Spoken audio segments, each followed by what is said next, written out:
Everything we know, from people and ants to stars and galaxies to quarks and atoms, the entire universe, might just be a simulation running inside a supercomputer inside an even bigger universe. Ancient philosophers said that the universe is a dream that we're waiting to wake up from. In this dream world of the imagination, anything is possible. All cultural items, from the dreams of our rodent-like ancestors, to books, to television shows, are merely permutations of the reality we think we live in. Today's age of computers and video games places simulations at the center of our cultural consciousness. A select group of us perform simulations for fun and profit, and we call them games, role-playing and otherwise. We live to run simulations. Join us on the Simulationist podcast as we explore our culture of simulations. Hello and welcome to another iteration of the Simulationist podcast. Today is the 5th of February. March. The 5th of March. That's right, we're into the third month already. 2013. We are on number 26 of these things that we're doing. I think that's a good spot to say we're starting to hit our stride. Hopefully, yeah. Well, I've been listening to them, and according to the Facebook group we've got, 50 other people have liked us, so about 50 other people have been listening to us. Good, hooray, we have listeners. And it's not just two guys talking to each other, recording it for posterity for no one else to ever hear. That enlightens my heart somehow, just a little bit, to know we're not just speaking to nobody, to the empty void of the internet. Oh, now I'm nervous. Although that does have a nice poetic ring to it, I must admit. Just two guys speaking to the void itself. Yeah, sure. But no, we're hoping for actual other people to listen, so that's even better. Yeah. But yes, we're on iteration 26, and don't have an illumination for you guys this week, but I did see an interesting thing in the news. Oh yeah, go ahead. Yeah.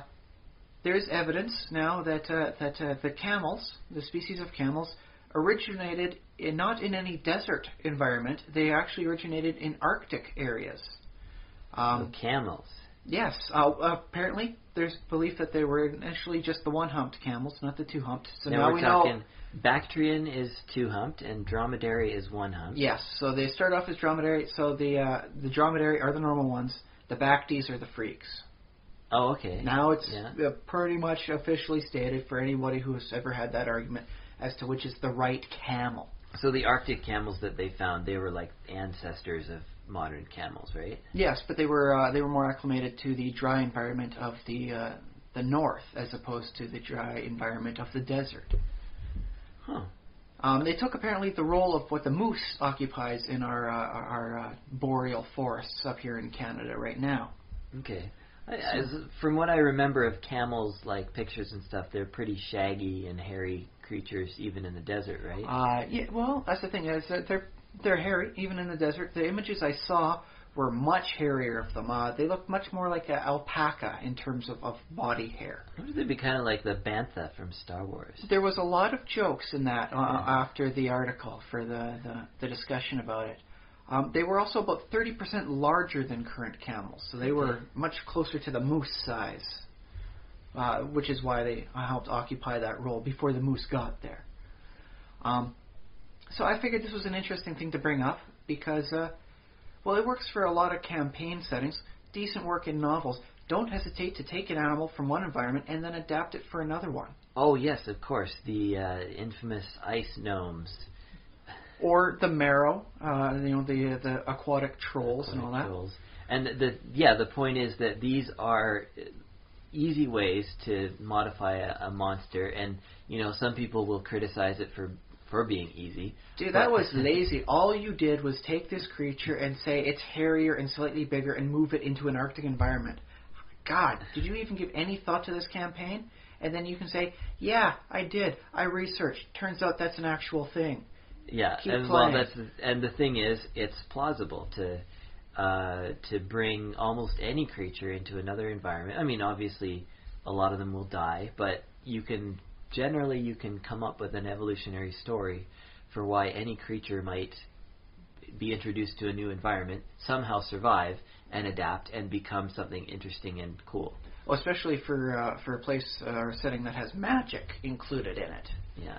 Because that way you can do extra fun things that you can have, like elephants. But instead of them becoming like mammoths, no, they just have an innate spell that protects them from cold. Oh yeah. It's a low-level spell. They just have that as an innate ability. I mean, Beholder's Fly is an innate ability, so yeah, they got these. Yeah. So yeah, I figured that was just a nice little thing to point out for people. All you really need to do is to come up with your idea for a biome. Find your big predator, find your smaller predators, find your big herbivores, find your small herbivores, get some workings between the two, and then just start filling them in. It's not that far off of like a Mad Libs, really. And then all you have to do is make the proper little additions here and there to make sure everything works for the environment, and then bam, there's your custom ecology for this unique region, and that helps with the players remembering it. God, do you remember that time we were up in the Arctic wastelands? We were almost dying, and all of a sudden we encountered a herd of camels. And all of a sudden, it becomes something they wind up remembering. Or it was some sort of like snow dolphins. They burrow and wiggle through the snowpacks of the Arctic. There we go, snow dolphins. That's good. Yes, I know. I just came up with it just right now. And then the players will be like, naturally, now I want to ride one. Well, yeah. And the snow dolphins help bring them to, I don't know, some sort of ice elf place, because elves work well with animals. Yeah, and that's the unfortunate thing about a lot of video games is that they will, games and video games, but I think video games they'll take, all of the ice-themed animals that they already know. They're like, here's some penguins, here's some polar bears, and we have this ice level. There's some Yeti in the background. We're not sure if you're actually going to fight them. They might be a secret monster, but they'll be somewhere in there. You get this in World of Warcraft a bit too. It's like they pick all the animals that they can think of that actually, like on Earth, come from that area. But really, it should be like you should be able to take almost any animal and just adapt it. Yeah, could you imagine how many people would have been freaking out happy about the snow dolphins in WoW if that had happened? Wow, maybe they'll listen to this podcast and add them in the next expansion. They're free to do so. Yeah, we give permission. Heck, if you want to make it seem a little bit more natural, just in your mind imagine crossing them with a penguin sort of thing, and that's how they move. Yeah, because the penguins do a lot of that sliding on the ice. Maybe these Arctic dolphins can slide also a lot on the top of the snowpacks too. That'd be good. So there we go. Yeah. So I have I wanted to bring a short little illumination moment to the podcast also today. Ooh, do tell. Well, I was talking to you earlier about the sinkholes that have been opening up in Florida. Not technically a new thing, but they are in the news recently. Yeah, well, that's the thing. I mean, one just happened to pop up and cross my news feed the other day, so I was thinking about it, and I read a little bit about them, and they're supposedly seasonal. They happen like from time to time, and basically more and more people are building houses, and they're figuring out that some areas on Earth are not good places to build houses, or at least you have to reinforce them because the reason why they're seasonal is because of the storm season that happens in the Florida area, and the sinkholes are caused because of limestone deposits getting eroded away, and that's how they get there. So I suppose this is, if nothing else, a good lesson that if you're deciding to buy a home, especially a new home, make sure they can provide a backup as to what is going on in the soil underneath. Don't just say this home looks great and then forget that you're living in a place that's technically slowly sinking into the ocean. It'll take about 10,000 years before you'll lose Florida as a whole, give or take, from the whole single. Well, if we keep doing global warming, have you ever seen those maps that they do of global warming where Florida is basically gone, like the peninsula doesn't exist? I have seen it, but honestly, I've also seen like Edgar Cayce's prophecies about what will happen when the oncoming years, and it shows how in 1997 the giant earthquake will happen off the coast of California, reducing it to a chain of islands. Could still happen. Not in 1997. Oh yeah. So I use a bit of a grain of salt whenever I see a map as to how they say it will change. A topography map, if they're just using it as a topography thing, saying, if you suddenly raise up by this many, meters, That's a wonderful thing. There's a program, I think, that does that. It uses the Google Maps and helps show that. Because I remember looking at here at Victoria and seeing how many meters we'd have to rise up before I have to abandon the wonderful apartment complex I currently live in. Yeah. I think it's something like 14 meters, so I'm about safe. Okay, yeah. I think I'm safe. Yeah. So as far as illuminating it goes, I remember I was reading one of the stories and they said, they didn't say fleshy mass, they said a muddy mass. Like they have these sonar, like little devices. I think they're almost like stud finders or whatever, but you point them at the ground and they sort of reflect and you see what's underground. Oh yes, that was the sort of stuff that's actually led to the auto-tuning stuff. Oh yeah? Yeah, sure. Yeah. The technology actually evolved into auto-tuning on some sort of weird offshoot. But that's a tangent I just wanted to bring up. Weird Al taught me that. Hooray! Oh, interesting. Okay, Weird Yeah. Al. Anyways, so they're saying, there's this huge muddy mass underneath there, where there's supposed to be rock or whatever. But I happened to read it, and I read fleshy for some reason. As I just mentioned, a huge fleshy mass. So I was picturing this like giant creature poking, like living way under the ground and poking its tentacles through these sinkholes. Some horrible Chthonian worm creatures that burrow within the depths of the earth. Yeah. And of all places, don't you think like Florida would be a good place for it to live under? Provided it's eating away at softer stones. If it wants the harder stuff, it should be doing such things in the Montana area. Oh, well, maybe that's why Florida. Maybe it likes that soft stone. Oh, yeah, the limestone. The limestone is like candy to it. Like candy. Yeah, it's the soft stuff dissolves easily in its acidic mouth. Yeah, wouldn't that be awesome? Yeah, it would be awesome. And or if you want, you can always work it a different way. It is still a muddy mass, but what's happening there is that somebody's trying a large-scale transmutation. And unfortunately, things aren't working right, and what was hard stone underneath is turning into the softer, muddy masses as the spell slowly goes awry. Oh, like a D&D spell. Yeah, sure. I was thinking, more like the Call of Cthulhu D20 stuff for the weird side effects whenever you start casting magic, in addition to sanity loss and some stat damage. There's a description thing saying, make sure everything goes weird and things just don't seem right, and every time it happens it's a little different. I like that, honestly. It smacks of style, and I'm always a fan of style. Ooh, style. Yeah, so there. So, see, I've become illuminated myself. There you go. Sometimes all you need to do is look at the story and think, what if it's going drastically wrong? Or I suppose, actually, you could keep it as the fleshy mass, and then you could work it in with a sort of old World of Darkness campaign. For those who know where I'm going with this, the clan for the Tsimisi, their founder apparently transubstantiated himself into a large portion of upstate New York. And so in this case, that would be like, for him, like weird tumors or boils. And then when the boil or something like that pops underneath, it leaves the empty hollow, and that's when the buildings start collapsing up above. Ooh, yeah.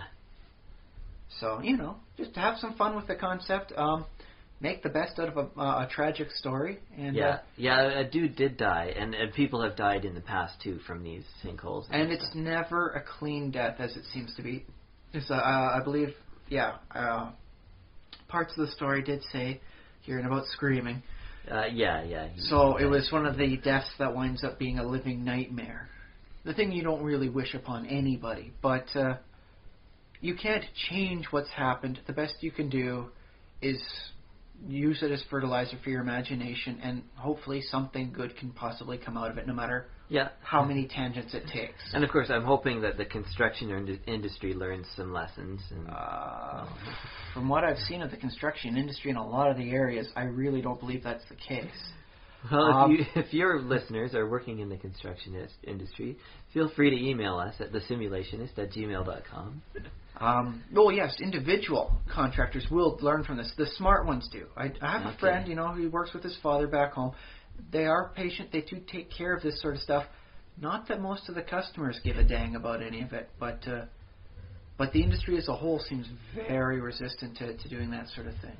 Yeah, and part of the thing is that there's a lot of people involved, and some people just do that, like cutting corners and. Well, that's right. It's not like it is a fairly centralized thing. It's not like with cell phone broadcasters here in Canada, there's really only 3. They're the big ones everywhere. It's not like with the contractors where there's like tens of thousands of them across each province here. Yeah, so, exactly. Yeah. Oh boy, wouldn't that be interesting if somebody manages to unite all the building contractors into one mega contracting multi-provincial firm? Ooh. There's an idea for anybody out there who knows how to build buildings, run a business, and has great desires for the future. Just throwing out an idea if you're kind of short. But yes, I do think that's a good story. I think out of all the stories that's come out this week, it's probably the best ones to work with. Hugo Chavez died earlier today. Oh yeah, I just learned it just now. And so I would like to say some interesting things about that, but the death is still fairly fresh, and there's a decent number of people in the world that are mourning his passing. For all his flaws that every person has, he still did some good stuff for some people. So, just maybe next week. I'll talk about that some other time. Yeah. When the emotions are a little bit settled through the act of time. I don't know how many of our listeners are going to be caring about what happened to Hugo Chavez. And as far as I'm concerned, I'm not really sure what to think of him, because I know he did some bad stuff. I know he supposedly did some good stuff. Everybody he did stand up to the United States. Everybody except America did kind of like his insults thrown at President Bush. Yeah, those were some fun insults. I'm not sure if anybody really took them too seriously when he called the president a donkey. But it was kind of funny to hear them throwing insults around like it was a schoolyard. So. Yeah. Oh, another thing about today, though, also is it is GM's Day, if I'm not mistaken. That's right. So all you shield monkeys out there, congratulations and many happy TPKs. Yes, indeed. Because sometimes you just like writing down a list of all the players who have died under your watch. Yeah.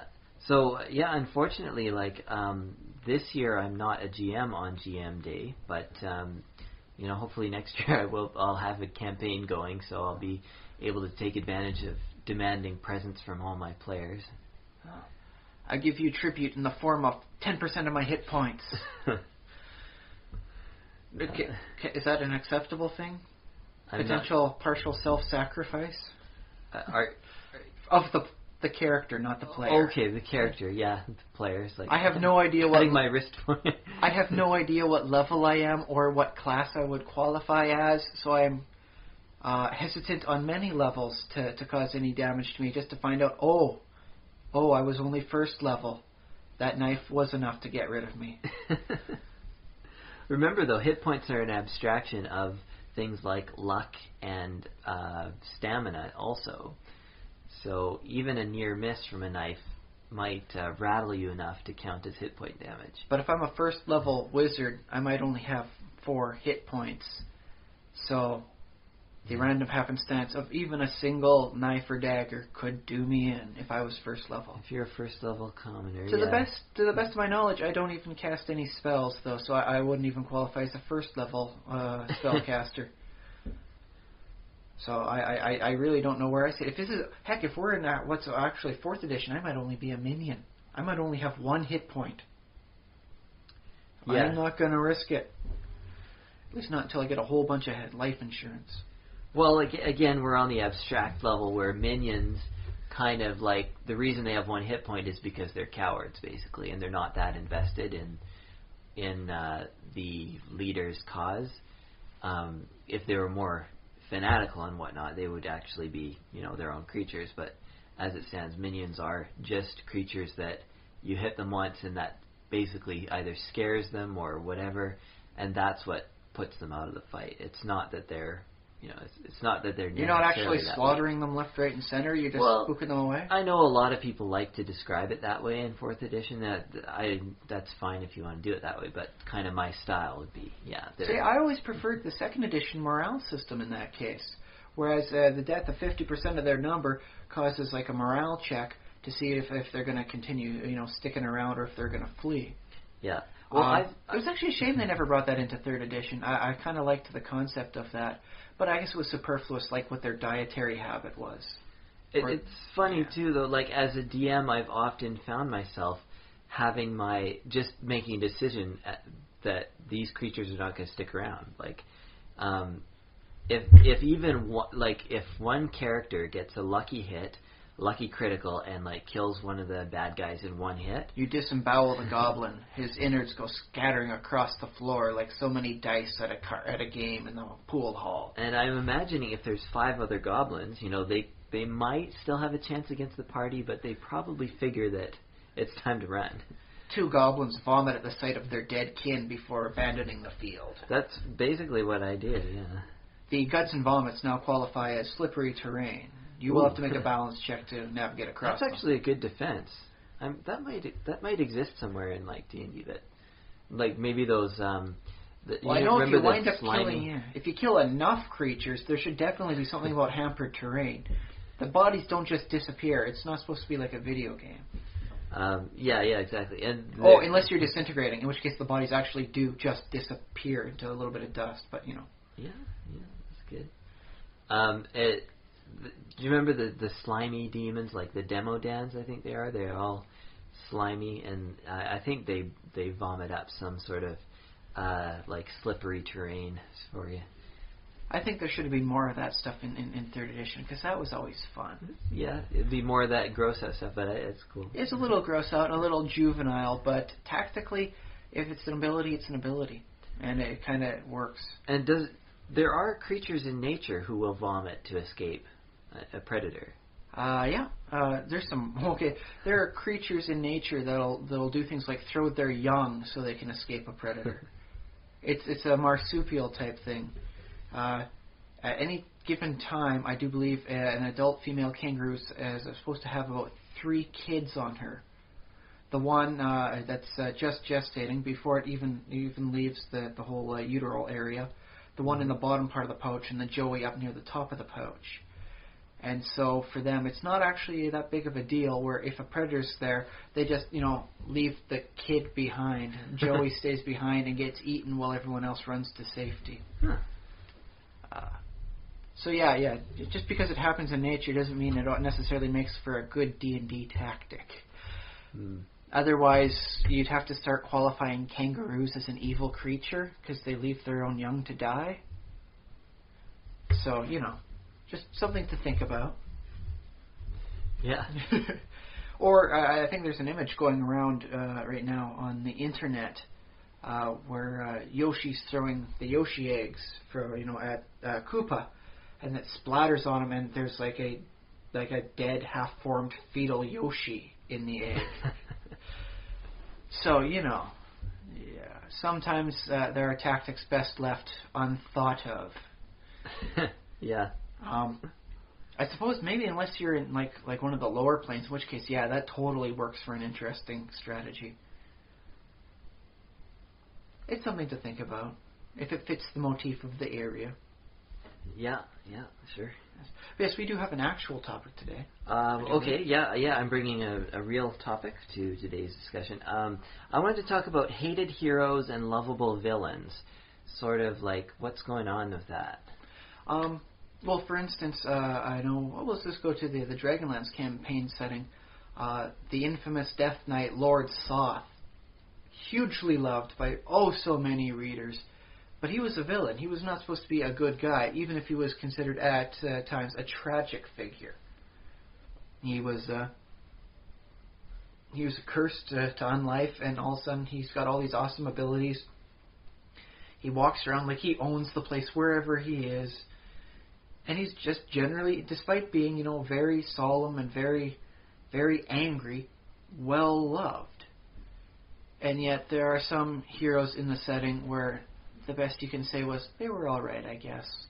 So he's well loved by fans. And the writers, too. Because there's a whole bit about him going into the Ravenloft setting, and the writers, Weiss and Hickman, were basically saying, no, that never happened. Even though Hickman wrote the adventure that started the Ravenloft campaign. So, even for him, despite the fact he had his hands in both pies, so to speak, He was not willing to let go of Soth for this particular narrative in the setting. He just liked him in that setting so much as he was. Didn't want to change him. Makes sense. Although it just flashed across my mind too that there might be a great villain that also is beloved, and I'm thinking of the Order of the Stick now. The comic, the comic. Okay. There's a cleric. There's a goblin cleric. Red Cloak? Yeah, Red Cloak. Yes, the head goblin cleric that helped do the ritual that turned the lich into a lich. Yeah, exactly. Yes. And he, well, I don't know if you'd say he's beloved by his people, but he might just be, yeah. I think he's beloved by the fans because he's got a purpose, he's got a drive. He's, I guess, in a lot of terms, he is the prime mover of the entire campaign that they're in right there. Yeah, he's very key to it because that lich Zycon, he just is in it for himself, and he doesn't really have much direction. He's in it for himself, and he's in it for the fun. And for fun, yes. If it's putting a power word insanity on a rubber ball and just throwing that around in a room so that everybody gets a good chance to see it. Yeah, that's his bag. That's what he loves to do. And it totally worked, according to the comic strips there. Yeah, that's an actual valid tactic. But yes, I've noticed that for a lot of things, it has to be a character, a villain that actually does things, a proactive villain. Like Vader's much beloved, Darth Vader. Yeah. Even though, let's face it, a lot of the stuff he did was kind of dickish, if not outright genocidal, because he didn't help blow up a planet and do a lot of stuff like that. I mean, yeah, he strangled people and killed people and. But the thing is, he went places. He did things. He was the guy in charge. Even if, it technically was supposed to be the Emperor with his plan, the Emperor really wasn't out and about on the scene. And now that I'm thinking, that also happens with Lord Soth. He was there as things were going on. He was not the guy to sit back, in there. He was not the big bad by any means. He was down there on the field of battle when things were going on there. Yeah. Well, it's hard to say because... Yeah, like when I read a piece of fiction, I seem to buy into the whole, like, you're supposed to like this person, you're supposed to hate that person. Almost to the point where if there's bad guys in movies, I will be biased against the actors because they played a bad guy. And I'm only now, like, as an adult, I'm only learning that, bad guys, actors who play bad guys are cool too. Like, that's a thing. It's funny because I get drawn into the fiction so much. I'm like, I hate that guy. He's so evil. Like, I hate Darth Vader. And then... Really? Because I never actually felt any hate for Darth Vader watching this stuff. Okay, yeah, there was some stuff of his I didn't like. I would not like to be force-choked by him. But Darth Vader was a religious character.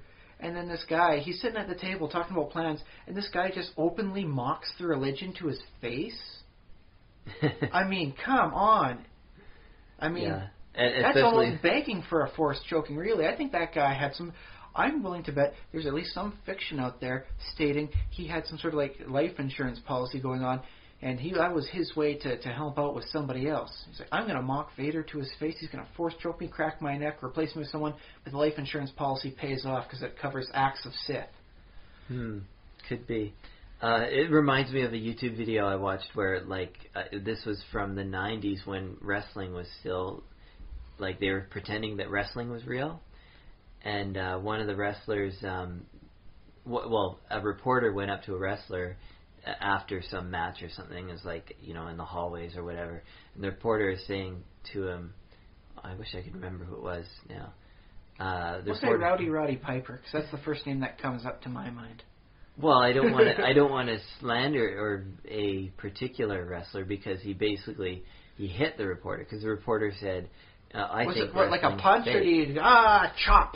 It was a sideways open hand slap on the side of the guy's head. Like with the back of his hand? Front of his hand. Front of his hand, okay. Yeah. So it wasn't technically, as the term is called, a bitch slap with the back of the hand. It was an open-faced front end slap.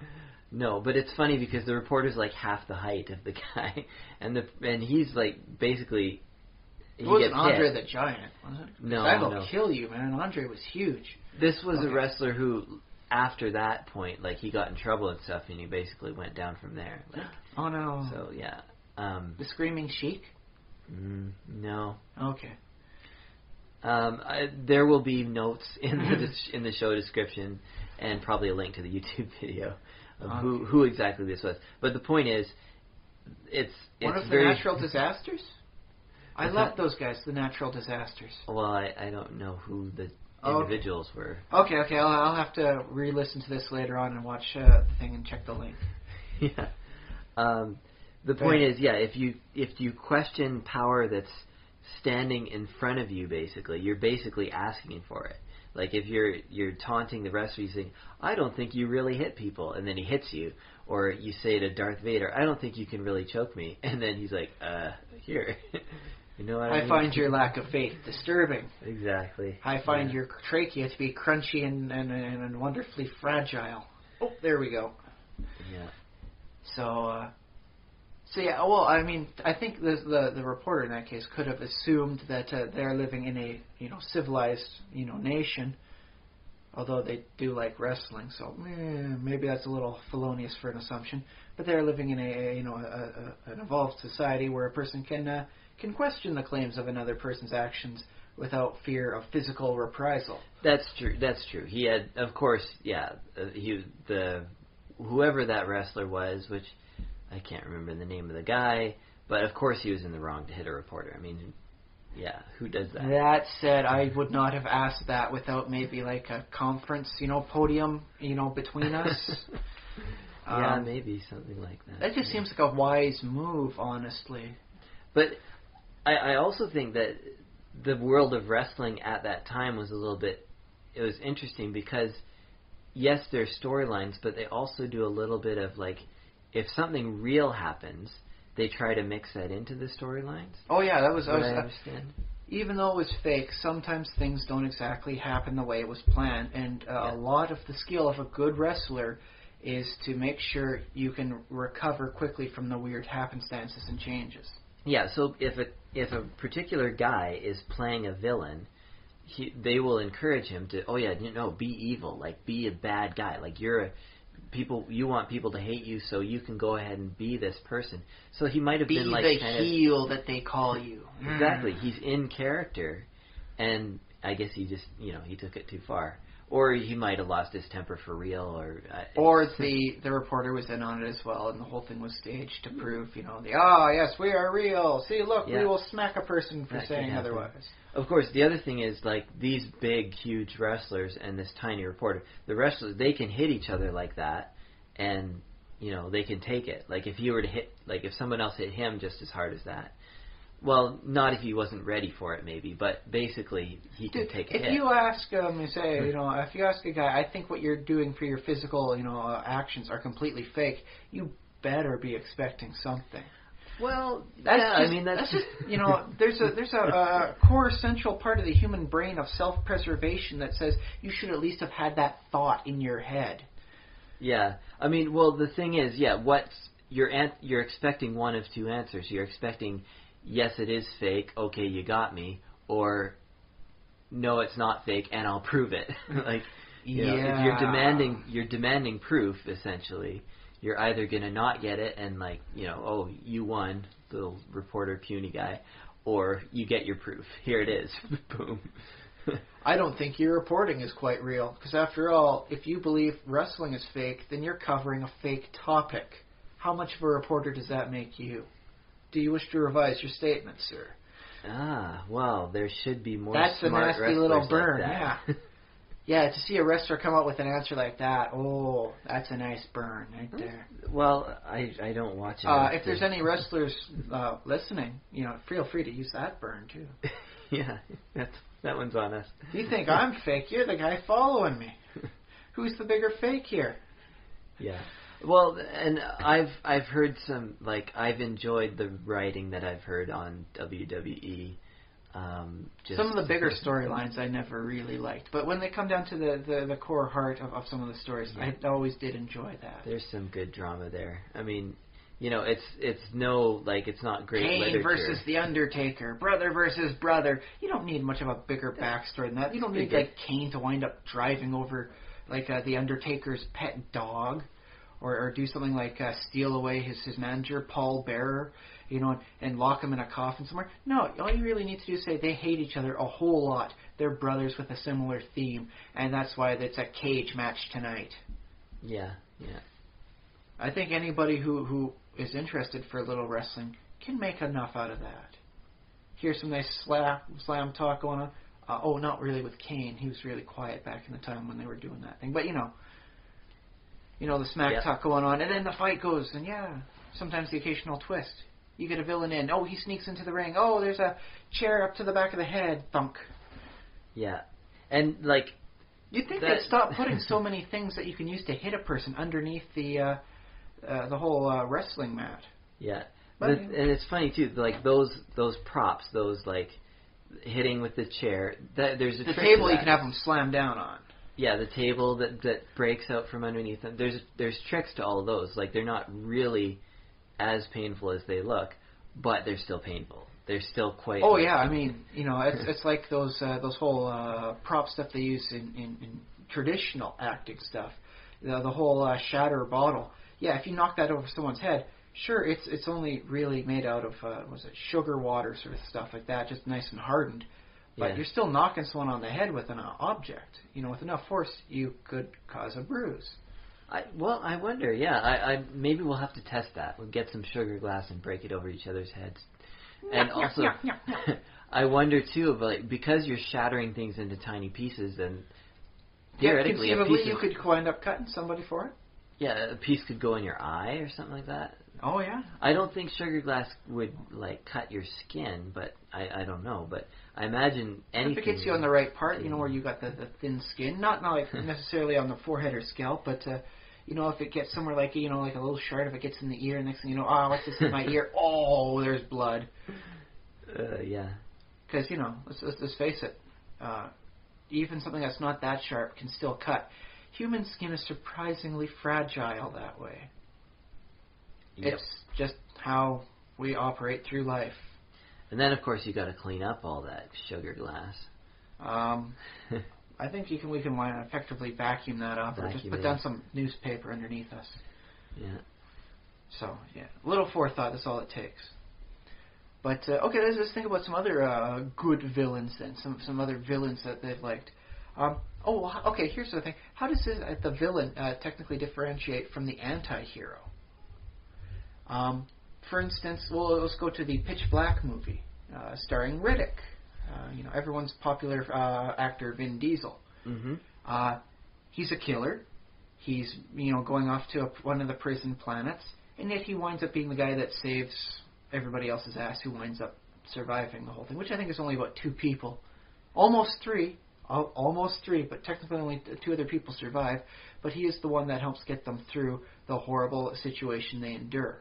Well, one thing I'll point out that I was sort of going over in my mind before was that a hero, you don't really need to have that much of a redeeming quality in a hero to get your general audience to like them. Which is, because I was thinking, oh, it's a challenge to make a hero that people really like. It is, because heroes are, by some definition, restricted as to their actions. Well, that may be true, but if you think about, like, every film you've ever watched and every video game you've ever played, every novel you've ever read... That's a lot. The hero, or the main character, the protagonist, we'll say, because that's a little more accurate term from the protagonist, the guy you're supposed to follow and root for. Generally, like, you don't see one that people... you have weird people who, like, root against the main characters, but generally people fall in line, and I don't see too many examples, not hardly at all, of heroes that people just, like, can't get behind. I mean, I guess the book doesn't sell if that happens, really. Yeah. So, all the bad heroes are just the people you've never heard of before. Yeah.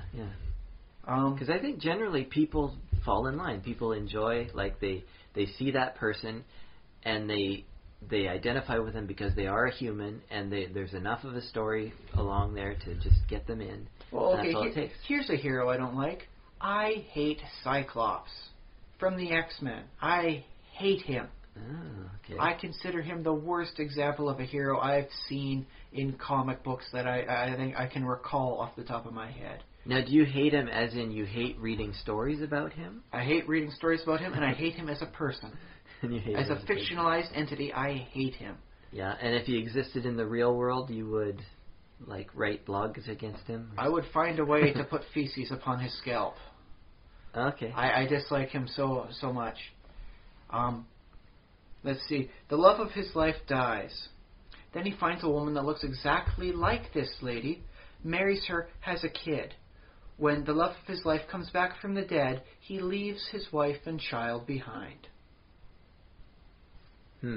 Yeah. That's not very heroic. In the comics recently, he has killed Professor Xavier because he found him to be useless. Oh, well, yeah, that's almost villainous. Is that... Oh, and the love of his life later on becomes his wife. He marries her, but then he has both a psychic and a physical affair on her, with another psychic, both of which are incredibly powerful people, and I have no idea why you would want to even consider the concept of an affair when your significant other can read your mind. Yeah, good point. Well, so, but my question is, because I haven't read any of these stories, is it portrayed in, like, are the writers basically saying, yeah, no big deal, he just does this and does that, and he doesn't care about people? He really doesn't get called on it as often as he probably should. Okay, so he doesn't get called on it. No. And that's something that I've noticed in...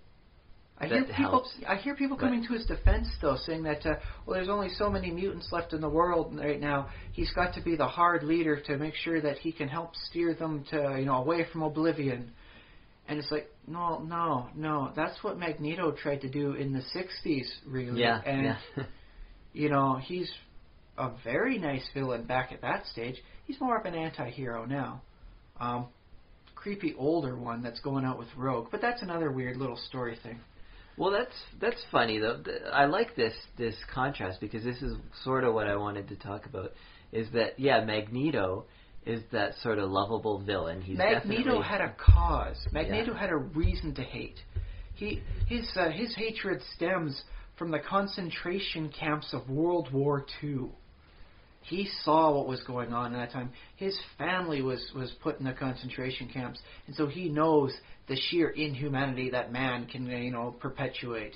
And he does not want that to be seen with his extended family, which is what he basically considers mutants.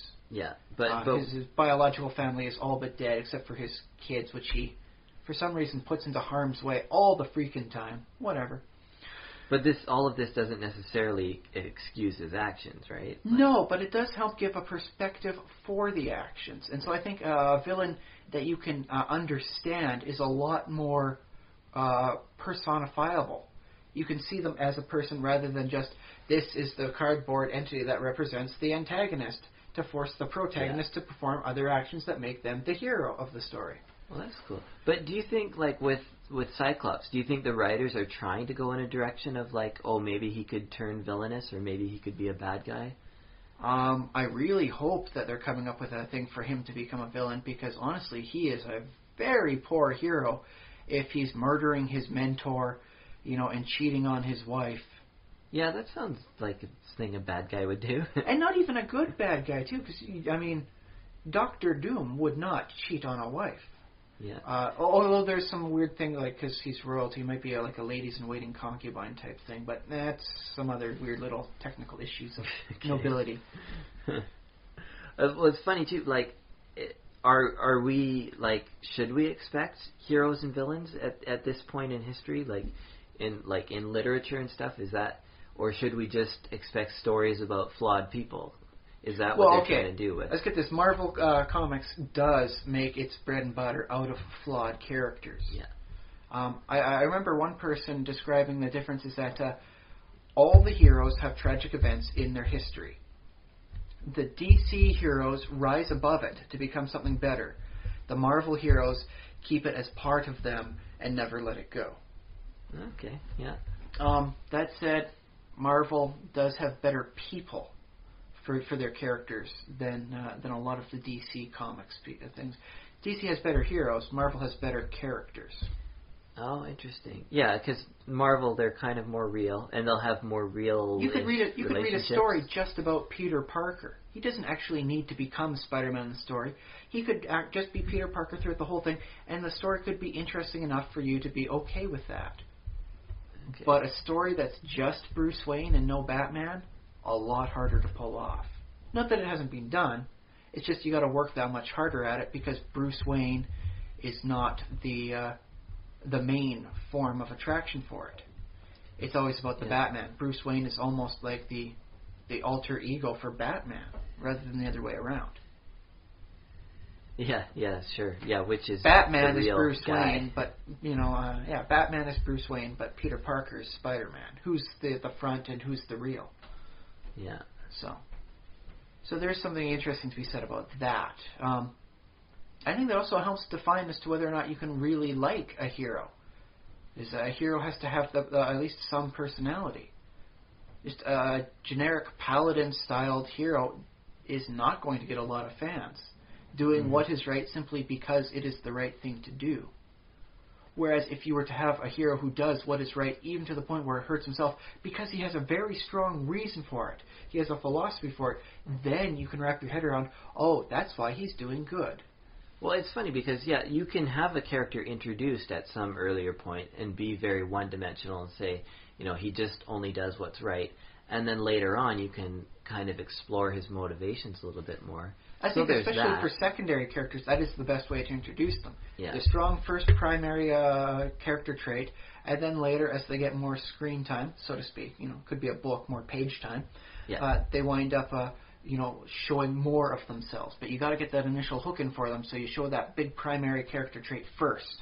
Yeah. And that's how the player, or the readers, or the watchers, and all that recognize. And also, I think that simulates or emulates, or that's similar to how in real life we kind of encounter, the people that we meet on a daily basis. We make very quick judgments about them based on just a few actions that they take when we first meet them. I was thinking that a lot of the friends I have were not the same sort of people I envisioned them to be when I first saw them. Yeah. They're almost a completely different person than the friend I got to know. So that's a very interesting point there. That's how it applies for not just the people you know, but everybody. Yeah, just the people you meet, the people you like, the shopkeepers, and. So I suppose if you ever encounter a jerk in real life, maybe you can console yourself saying, "I've only seen the first spoke of his character wheel. There's an entire other rest of him, maybe. I don't know." Well, I think that's true because you meet people who are like angry or rude in real life, and you can say to yourself, "Oh, well, maybe they're just having a bad day." That is how I help get through it. That said, I'll admit, sometimes I exacerbate them by being as polite and kind as possible because I know that tends to tick angry people off. Yeah, that's true. The best revenge is living well. The happier you are, the angrier it makes the other people.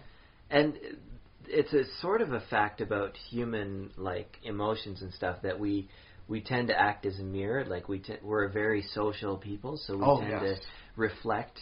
If an emotion comes at us, we tend to reflect it back, or we'll reflect it forward to the next person we meet, sort of like that. And that's why they say about smiling and the whole world smiling with you, basically comes back around somehow. Cry in your Pagliacci. Cry in what? Your Pagliacci, the clown that cries, but he makes everyone else laugh. Oh yeah. Sorry, I just hate the rest of the saying when it's cry and you cry alone, because that sounds really depressing. No, well,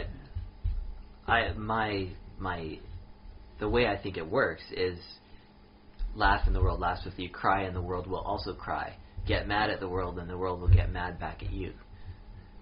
Yeah, but the actual end of the saying is cry and you cry alone, and that just is it really? Yeah.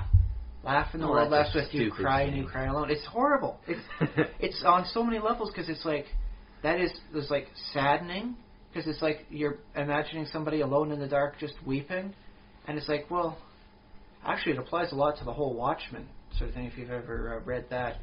is I have not got to Watchmen yet, but no. Well, I'll lend it to you anytime you want. It's a good read, and I suggest that for all the readers out there too. Pick up a copy if you don't own one. Yeah. We can't actually sell you any copies, so we're not making money off that endorsement. It's a complete pro bono. But one of the factors is that there's no one to watch over them when they're having their various troubles. So when they cry alone. And that's what causes a lot of the issues of both the character trait issues as well as the big factors in the story. I won't give away any spoilers. Sure, yeah. But it is very much a character-driven piece of work. That's cool. And, I think this whole issue of the social interaction is also why we have movies and books and things, because we want to, in a work of fiction or in a video game or whatever, we can encounter people having certain emotions and we can be affected by them and we can react to them, and that changes society itself, like the real world that gets altered by what we experience together in fiction. And I think there's a certain thing to be taken pride of in that if you make a movie and it causes an emotional reaction in the viewers. Yeah, well, and although I'll say this again, what I was saying before, it doesn't, in some ways, it doesn't take much. Show a little cute little kitten rolling around on the ground, and you're guaranteed a reaction. But you get that same little kitten run over by a steamroller, and everyone's like, yeah, you get.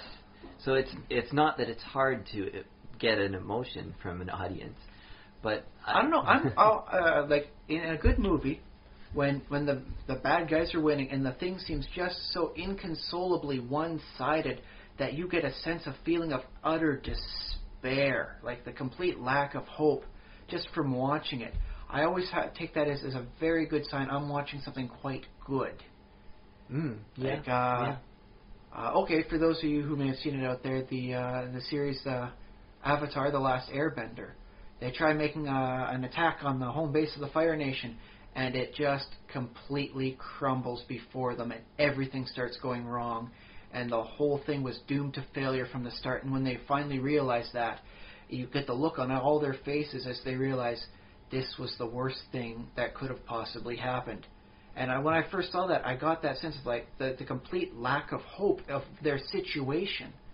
And it's like, wow, I actually felt legitimate despair just watching this cartoon. Yeah, just for an instant. I sympathize with them enough to experience what is, I think, in our society, perhaps the rarest of emotions. Because no matter how bad things are for a lot of people, there's always a little hope. To experience true despair, very rare here in North America. Yeah, I guess so. It happens from time to time. When things go really bad, like when you're in the middle of nowhere and the car breaks down. Yeah, you get the wave of despair. But even that's going away these days because, cell phone, get the nearest, tow truck. They'll be here in 45 minutes. Well, do you remember last year there was a Canadian couple in their 50s or 60s that got lost driving through Nevada? That's right. And the husband tried to go out and find somebody, and the wife stayed there in the vehicle for 3 weeks before she was found. Yeah. Yeah, that's pretty despair laden, but that's still very rare, and that's why it got into the news. Sure. It's not like the Oregon Trail where it happens to a lot of people very frequently. Yeah. Same part of the world, right? Or was that Nevada? Give or take. I think Nevada was a part of the trail. I'd have to double check to see where the borders are. I don't think Nevada was a state when the Oregon Trail was big and happened. It was more of an undeclared territory. No which longer state was it? I think the Donner Party got lost in Nevada, didn't they? Remember the Donner Party? It was somewhere up in one of the mountain passes, so it was either there or much more, westward into the Rockies. Yeah, not certain where it was, but yeah, they experienced a true despair at some point before they decided we're going to have to eat the corpses of the people who died. Makes me want to go to Nevada, actually. Why, to eat corpses? No, to test myself against the wilderness. Well, they are fairly close to. If you go to Vegas, you're fairly close. I guess just a day trip away from Death Valley, really. Oh, that'd be a good place to go too. And then you can head the other direction and go see the Hoover Dam. So if you're there for about a week, you can do some nice gambling. You can do the whole, I spent some time in Death Valley, and then I got to see the Hoover Dam. Yeah. Well, this endorsement also provided for free, by the way.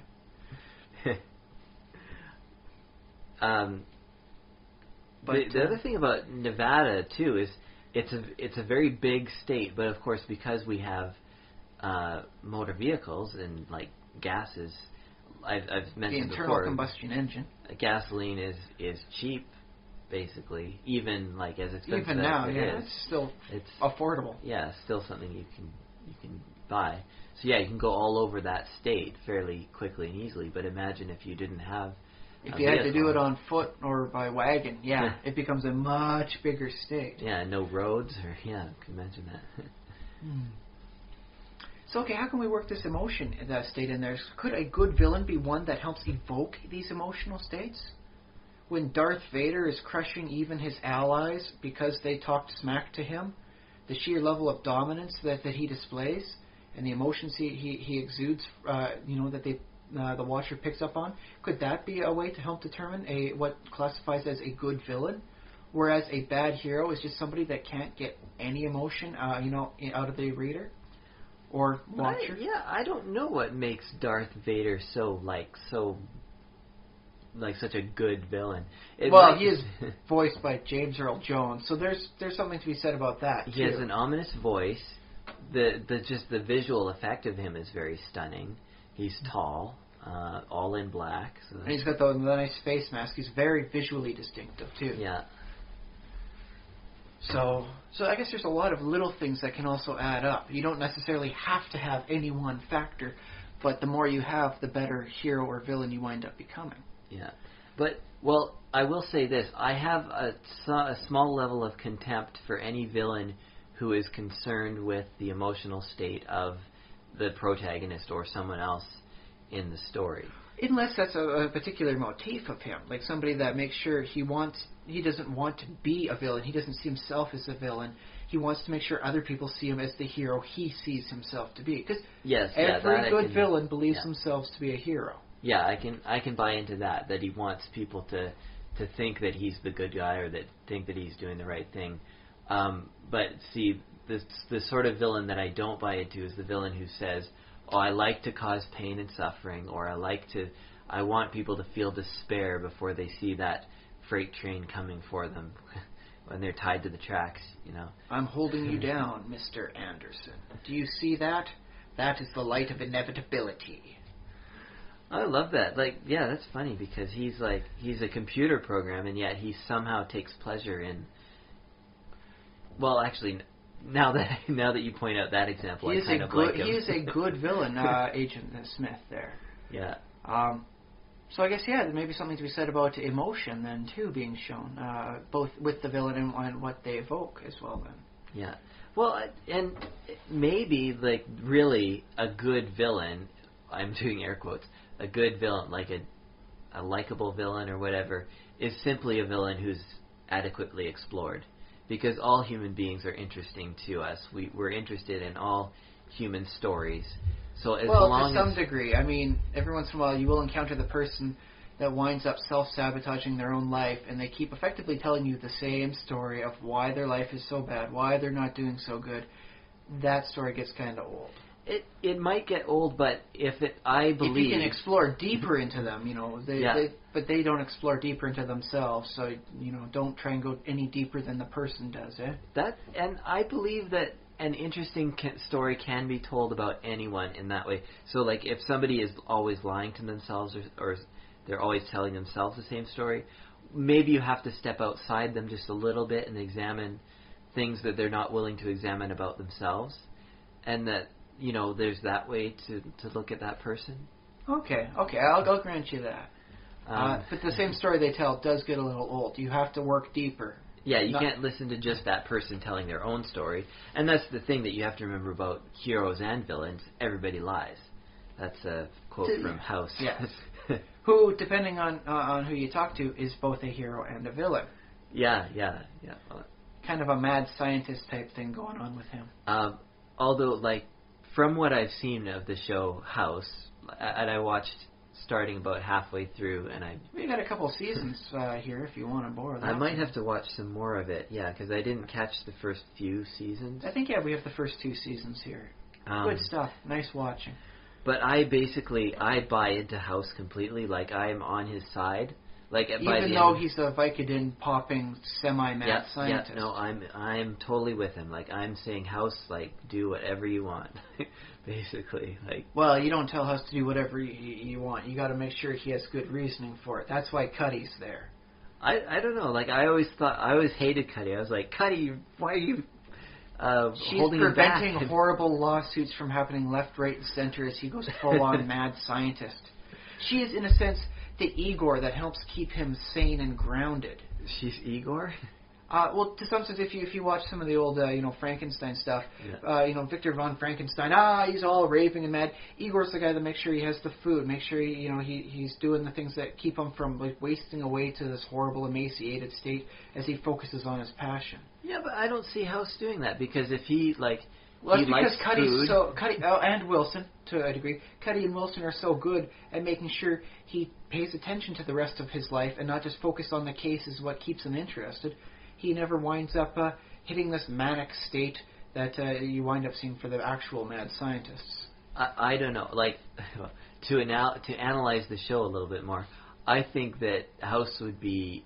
I think he would do just fine. Well, he needs them as friends. Like, he needs them as social contact, and he needs that out of them. If for no other reason than they wind up accidentally helping him provide the answer within the last 10 minutes of the episode. Well, the thing is, I don't think Cuddy or Wilson or Foreman or any of those guys, I don't think they really help House.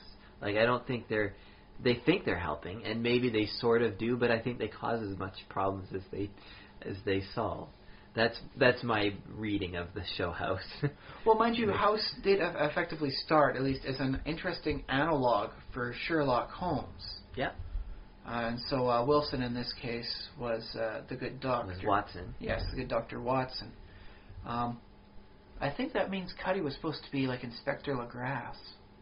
I'd have to double check on that one, though. I guess so. Well, in the last season, or have you watched the last I have not seen the last season. I won't spoil anything. Thank you. Yes, we're going to eventually buy all the seasons and watch them. Have them all for eternity, or at least until the format gets upgraded once again and they go the way of the 8-track. Oh, well. Time and progress. Well, you can download it. Download it. I'm not sure what the legal status of that is. Just illegally downloading a copy when you have a legal copy, but it's for a format you can no longer play. I think currently in Canada, I think that would be okay. But if you're doing that out there, any of our listeners, don't think that we are lawyers. We cannot state for certain on that one. Yeah, that's not official advice, but everybody's doing it. Sadly, statistically, that's how the numbers bear out. I don't know. But at least you have a legal copy to say, I just wanted to watch the legal copy I had because my DVD player's broken right now. Sorry. Although we should point out, if you feel like sharing this particular podcast on like a download site or something like that, we're okay with that. Yeah. That's because we're not like NBC. We don't need to make our living off that. Right now, this is just a hobby and a passion. Yep, so, exactly. There's a little bit for the reasoning behind that as to why it's different. But okay, let's work with Sherlock Holmes, because he's been seen as an interesting hero type character, but he had his own flaws. He was emotionally detached. Yeah. He had family issues. He hated his smarter brother, Mycroft, and he did drugs himself too. Was it cocaine? I think he snorted, or was it opium? I think it was opium. Okay. Opium sounds more appropriate to the period. Yeah. Maybe there was heroin at that time too. But yeah, he did drugs, which is so. Well, that might be seen as a dissonance in values between then and now. It was okay to do that sort of thing back then. And who knows? It's like smoking a cigarette in the 50s. It's okay for everybody back in the 50s to light up cigarettes whatever they're doing for their episodes. Rod Serling in the 60s, you could see him doing his narration as he smokes a cigarette. Nowadays, you get somebody smoking a cigarette on TV, there better be a damn good reason. Otherwise, what they're doing is like villainous. Yeah, exactly. It's funny. Yeah, cigarettes have become a symbol of badness on TV. Yeah, I think we've talked about the symbology of cigarettes on television before. Yeah. Well, it's with any of the vices. I think the more vices a person has, the more villainous they seem to be, especially if they knowingly do it. Although, yeah, like popping Vicodin.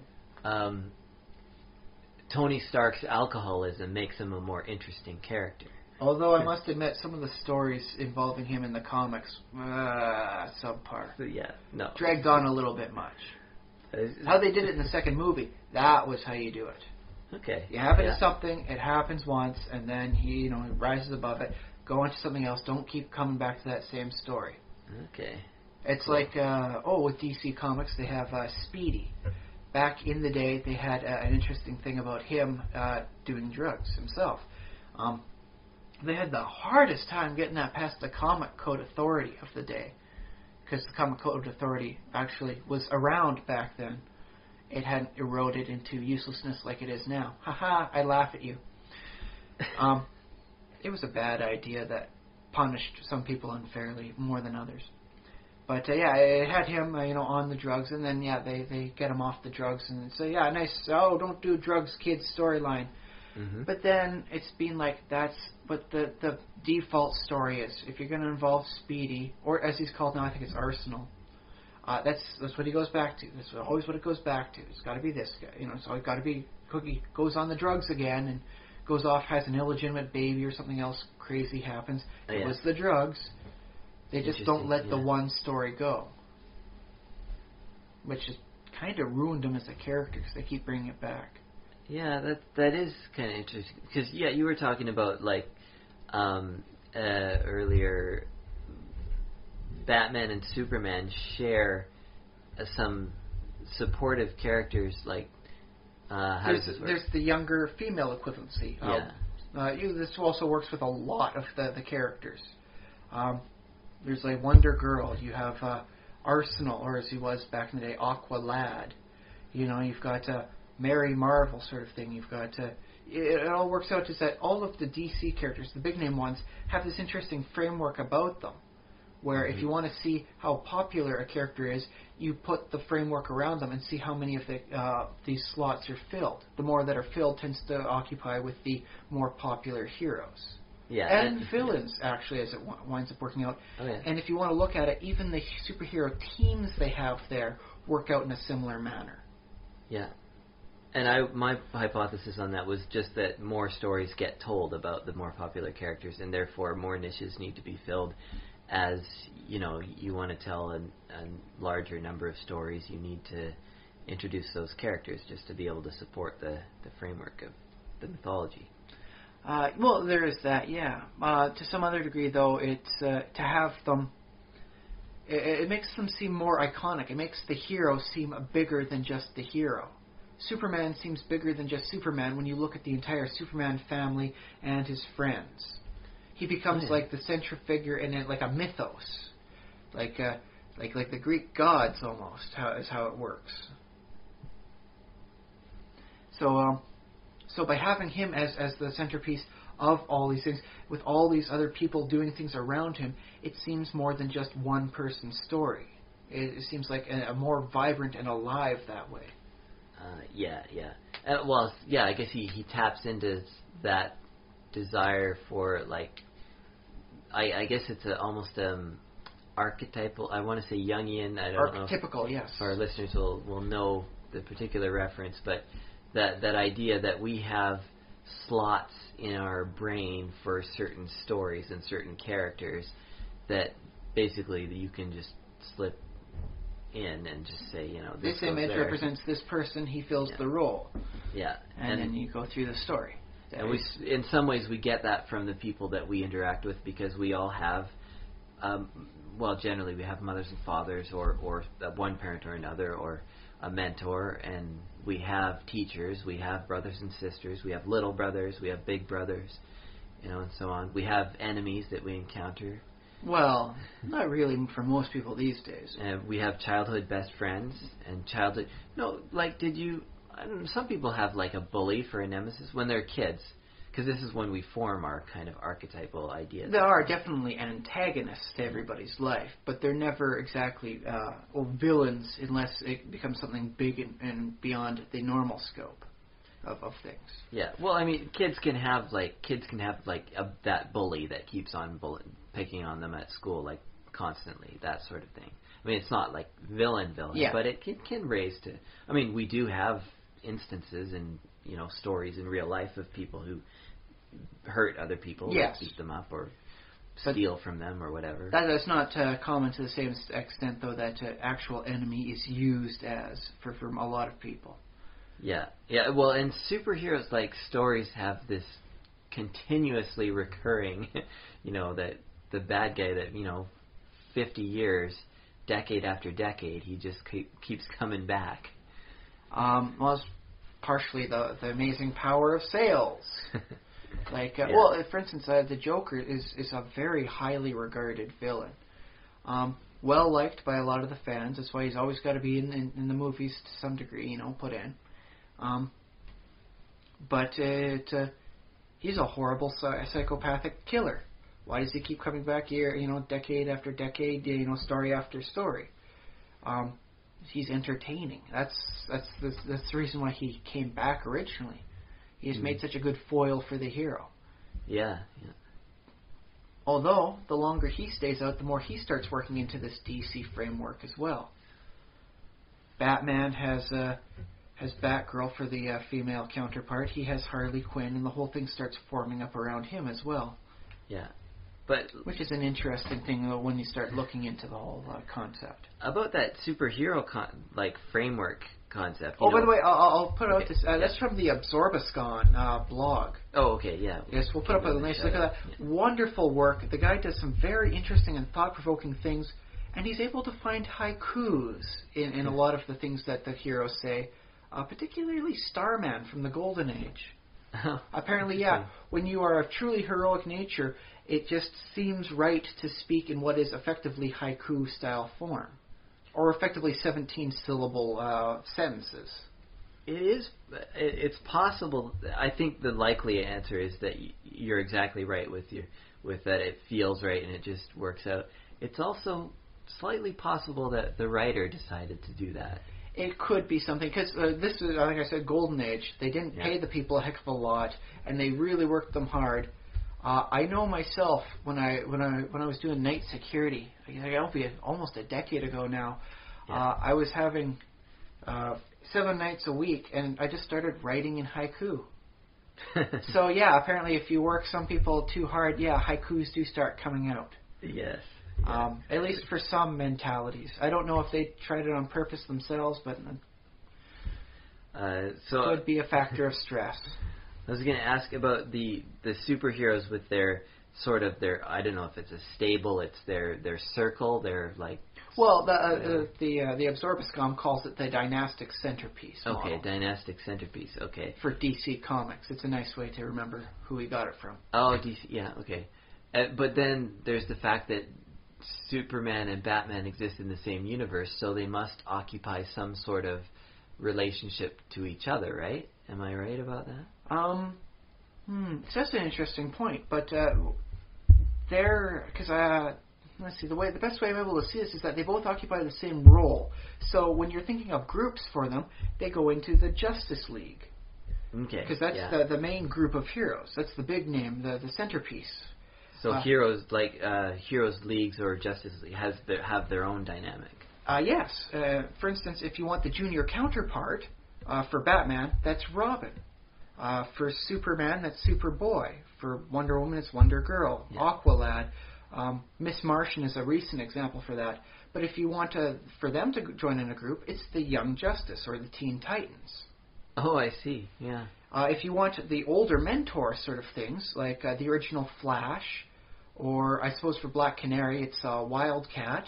If you want the older heroes, they have their own group. They go into the Justice Society. So is there a Butler's League? There should be. There really should be. There was, at least before the crisis in 1984, a group for all the super animals. Ace the Bat Hound, and cool. Crypto, and Streaky the Super Cat, and I don't know, there was a blob of something, and I think there was a unicorn from Wonder Woman. Maybe it was a Pegasus, I can't recall what. But they all had their own super group, too. It was like the group of Amazing Animals or something.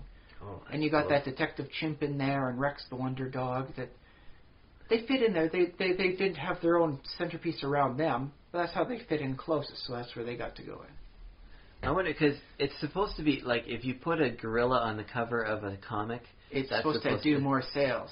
Yeah. That's why they have Gorilla Grodd in the comics. I remember that. They even had fun with that. They for the DC comics, they had 1 month where Gorilla Grodd's plan succeeded. Everybody turns into simians. Yeah. And so you had JL Ape. And the young counterpart to the Flash is Impulse. Was. Maybe he is again. I'll have to double check on that. Okay. But for that issue, he was Chimpulse. And they had a lot of fun with that, making everybody, gorillas and monkeys. It's just silly. They had fun. They realized, enough people have heard of this. We're going to do it, and we're going to totally mock our previous, generations and and eras of comics for that. Because every once in a while, Superman would force Jimmy Olsen to marry a gorilla. Why? Buy the comic and find out. I think maybe it could have been any animal helps boost sales, but gorillas are close enough to people that a person with even a modicum of artistic talent could wind up drawing them fairly well. Right, if they're used to drawing comics. If they're used to drawing a human, draw a really big, overbuilt human, big arms and all that sort of thing, and and here's what the gorilla face looks like. Okay, now make it look like a gorilla, and then that's not too hard. Draw a giraffe. That's a little bit more difficult. I guess, passing it off on something that people are supposed to pay money for, Because I can draw a thing on a piece of paper that people say, okay, that's supposed to be a giraffe. I can do that. I can do an elephant, but not very well. I can draw a Pictionary giraffe. Stick giraffes aren't that difficult, but for the purposes of a person that has to meet a deadline and it has to be something that the readers can recognize, I guess Ape met that interesting cross-section of easy to do and easy to recognize. Otherwise, who knows what it could have been. You had more, animal drawing lessons. Maybe there would have been more tigers in the comics. Oh, it's funny because I think we've always had this, but especially I seem to see it more lately with the internet and stuff, is that people will do very simplistic, stick figure comics, and they'll make they'll make books, they'll make webcomics, whatever they do, and they'll be successful, and they'll... Well, I think, especially with the predominant one on that, XKCD, it's because it's more of the story he tells that draws people in rather than the artwork. The people doing things, this is just there as a vessel to describe the thoughts that happen in the writer's head, and that's... The people are strictly secondary. If he wants it to be a specific person, it could be a white hat, could be a black hat, could be a specific hairdo style. That's all that differs between them, because the real focus is on what they're doing, what they're saying, rather than who they are. About the stories too, though, and the ideas that he presents, those are very pared down also. They're very kind of poetic and very Well, sometimes they're incredibly deep and complex, too. I mean, let's not forget that. I think the ideas behind them, but obviously he only uses so much text. Yeah. I recall one, Virus Comics. The artist is Canadian. Oh, my goodness. There's a lot of words in his stuff. Still very, very well done. The artwork's good stuff, but there's a lot of panels where it's pretty much just word balloon. Yeah, and that's something that you sort of hear that you shouldn't do, I guess. It works for him because that's his style. Oh yeah. Heavy dialogue, but still very nice artwork. I would love to get some artwork from him done commissioned myself. I don't know if he does it, but he's mostly known for the big dialogue word balloons. And instead of actually showing what happens, they'll describe it, because a lot of it is how the people react to the things on there. Yeah. So it couldn't be told just through the action. It has to be told, back again. I guess kind of like how Lovecraft did it. Lovecraft didn't write from an omniscient perspective of they did this. And then this happened to me, and we had to fight the invisible beast that was half immortal. Yeah, it's often that found kind of the found text thing. Yeah. Text, yeah. But yeah, it's a. Well, actually, maybe that gets back to the whole 17-syllable dialogue. Is you find that no matter how much you write, is a proper-sized word balloon will only hold so many syllables of text per person, and that's why you wind up getting the whole haikus out there anymore, and it gets a little too wordy for some people. Yeah, it's funny how like our artwork and our TVs and our screens and our books and everything sort of in some ways reflect how our brains absorb the universe and how our brains take in information. Because we gradually tailor it and we evolve our artwork to fit what people take in, right? I also think it's interesting that we're finally getting to a nice high density enough that you don't have to worry about so many letters going on, so many things of text that you can break out of that old rule. One of the reasons why you can only have so much text on there was because the comics weren't that big. They were only 4 colors, and they had to be fairly simplistic if you wanted the color to actually work and cut right. Because it wasn't somebody just actually inking it. They would actually have to cut out like the cellophane with razors and get the whole thing done right and cut properly. And oh my goodness, it was a horribly laborious task that just hearing saps you of your will to do anything. It makes you tired just hearing it. So now that the techniques have evolved and the quality is so much better, not only can you have more words per dialogue box, but you don't have to worry about words like that contain the L and the I together. Yeah. The old style being with such small words and such bad cheap ink, the L and the I could wind up bleeding together to form a U. So you couldn't have anybody named Clint. And you could never go see a flick. Especially, you just couldn't go see a flick with Clint. Right. it just wasn't done up until recently when the standards improved. Both on the print and then digitally. Yeah, and of course, like, they're less worried about bad words, I think, now. I mean, now the Comic Code Authority has been utterly smashed and is only applicable to, like, Archie comics, and even then, not 100% of the time. Yeah, it's now that's fairly impotent. Is a proper word. They're able to swear and do a little bit more. Not that they're actually all that hesitant to just go right in and do that, unless it calls for the proper character. I mean, you're never going to see Superman sweeping in and just swearing and cussing left, right, and center. Although that should be a topic for a future time to discuss, is the proper use of voice for everybody. Oh, yeah. I could hear Batman swearing when things go absolutely wrong. I could see him, just a one word, 4 letters, just one swear. Yeah, sure. I can't see Superman doing that. Maybe I don't even really see Wonder Woman doing it. Her stuff would be much more poetic to fit her voice. Well, that's funny, too, because there are characters in fiction who are analogs of real life, because we have people in the military, for example, and like every other word out of their mouth is 4 letters, and that's fine. Like, that's just how they talk. Like, no problem with that. It's, they're at work and they talk that way. But when you put it into a comic book or onto a television show, you'll take a lot of that out, and some of that is just cleaning up so that it fits into the format, and you can't have people stuttering either, and you can't have people like... Unless that's a thing with them. I mean, sometimes a voice is a good stutter. It's a nice way to help do a quick personality. But got to do it sensitively, though, because some people stutter, and they do take that very, very seriously. So. But, I mean, if you listen to this podcast, because this is fairly, what do you call it? Freeform, I think. Freeform, spontaneous, unscripted. Well, we do go over the topics lightly beforehand, figure out which one we're going to use. And it's not like we rehearse lines or anything.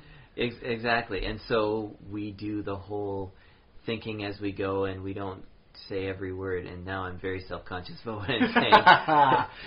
Very nice. But it doesn't sound like something that you would hear in a TV show or because it's condensed. Well, And I suppose if you were to do Lobo for a character, I mean, that guy uses words that technically don't even qualify as swears, but the way he uses them makes them sound like it. Yeah, but I think still, even then, that dialogue is necessarily artificial, and we don't think of it as being artificial because we're so used to it. But that dialogue with a few swear words here and there and a few stutters, but only when necessary, it's very clean and very because it wants to tell the story in under 22 minutes or whatever. I guess it's a lot like what Kevin Smith says for his big characters. Because those of you who have watched his movies know that occasionally the characters will go off on this fantastic monologue. Yeah. And it's a nice hallmark of his stuff. I quite like it. But no, nobody talks like that in real life. Exactly. Especially not him and his friends. It's much more shorter, quick things. It's an idealized representation for him as to how people should speak when they finally hit that moment of realization and they come out with their big, bold speech. Yeah, and also, it might turn into a monologue in real life, it might be, but it's never going to be as clean as, how the guy wrote it.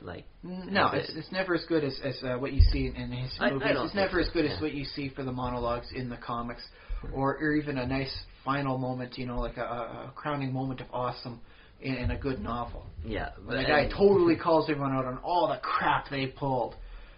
It's just any real good movie's got that sort of thing. There's that Ryan Reynolds movie. Was it Waiting? I didn't see it.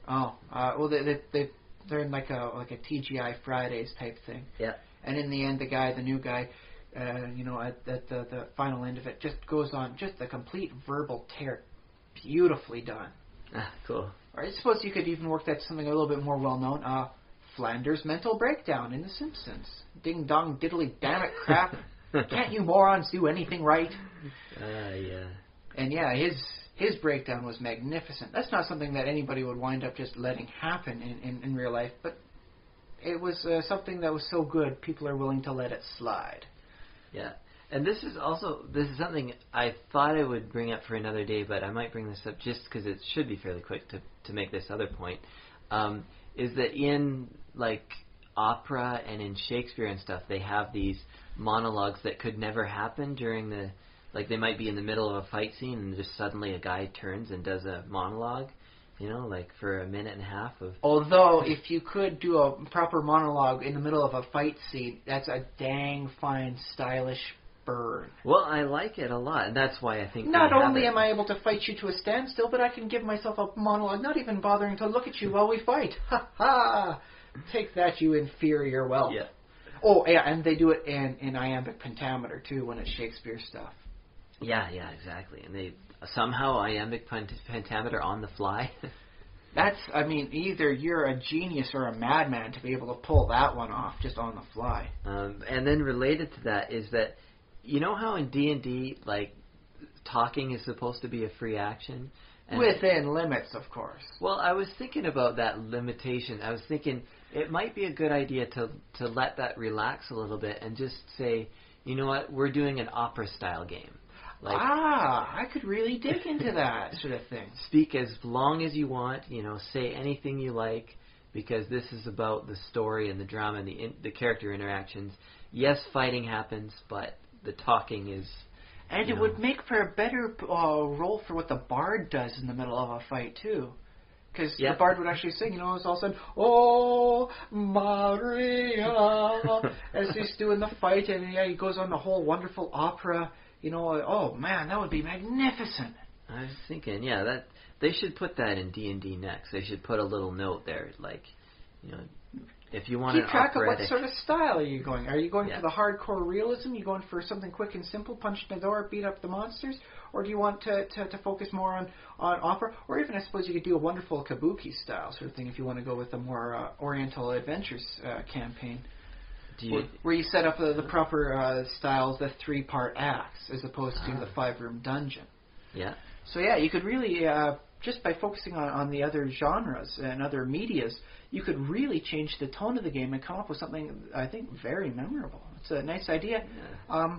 We'll put that pin in that for another topic for today's genres and I guess mixing them up and crossing them to find out the best hybridization, because sometimes the most memorable stuff isn't just one genre. Sometimes you mix it up, you get a little bit of this, a little bit of that, add some spice, some flavor. Oh, yeah. Cool. Okay, well, we've been talking for about 90 minutes now. If you have thoughts, dear listener... listeners, we have proof that there's more than one person listening. We know that more than one person has downloaded. Hooray! Or maybe one person has fanatically downloaded us, but the chances of that are statistically slim. But yes, please contribute. Please give us your ideas. We feed off of your energy, your ideas. But don't forget, we also give energy back to you. We give ideas back to you. So it's not necessarily a vampiric thing. It's much more of more of a proper ecosystem style for idea sharing. Excellent, excellent. So we have an email address, thesimulationist@gmail.com. I'm on Twitter @bootbuckle for some reason. That's just what I chose. We are on Facebook.com/thesimulationist. We are on YouTube.com/thesimulationist. We're making it as easy as possible for you guys to send us your ideas, your comments, and tips. And we always like tips. Yeah, if you have another place that you would like to see us or that you think other people would find us, send us suggestions for that too. All right. There. And do you have any other final thoughts there, Ryan? No, I think that was pretty good. But yes, I'll take a note from your final words, and we appreciate tips of any kind, whether they be information or monetary. Please give Of course. I've been Josh Trillett. I've been Ryan Kirkby.